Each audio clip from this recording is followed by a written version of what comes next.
Writer, author, journalist and editor Helen Nontando Noni Jabavu was a true trailblazer.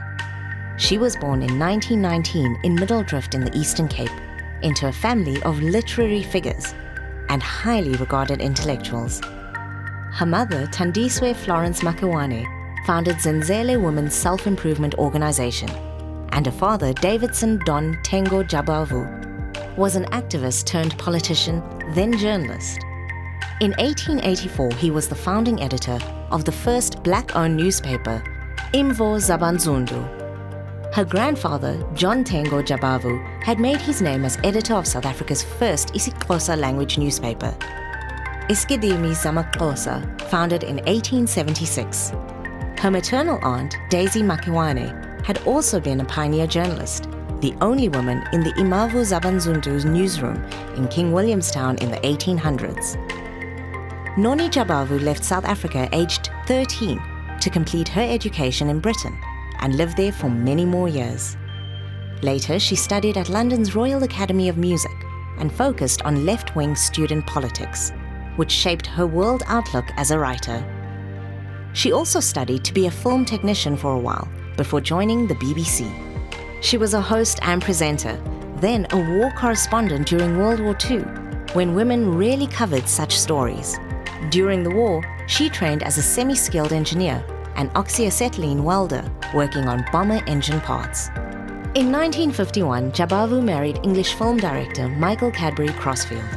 This drastically cut her periodic visits home to South Africa, as he could not then accompany her because the apartheid regime's Immorality Act did not allow mixed-race marriages. In 1955, Jabavu spent 3 months in South Africa. Her well-reviewed first book, Drawn in Color African Contrasts, was a memoir inspired by that trip, published in 1960.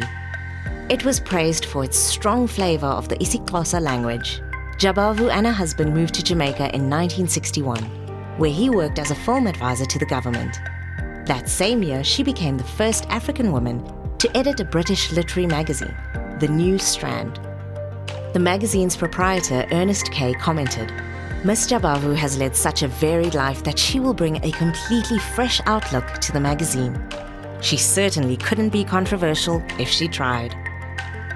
Returning to London in 1963 prompted her acclaimed second book, The Ochre People: Scenes from a South African Life, another memoir. Literary and cultural giant Wally Serote described Jabavu as a woman living far ahead of our times. After returning to South Africa in 1976 to research a book about her father, Jabavu spent 1977 where she was most comfortable, producing more than 40 columns in the newsroom of the East London newspaper, The Daily Dispatch, under the editorship of the famed Donald Woods. Jabavu was honoured in South Africa with a Lifetime Achievement Award from the National Department of Arts and Culture Minister and a Best Literature Award from the Eastern Cape Department of Sports, Arts and Culture. This iconic woman passed away in June 2008 at the age of 88 and was buried in East London. This year's VJoy Lifetime Achiever Award deservedly goes to a woman who played a global ambassadorial role for South Africa in media and the literary world. We posthumously honour Miss Helen Nontando Noni Jabavu.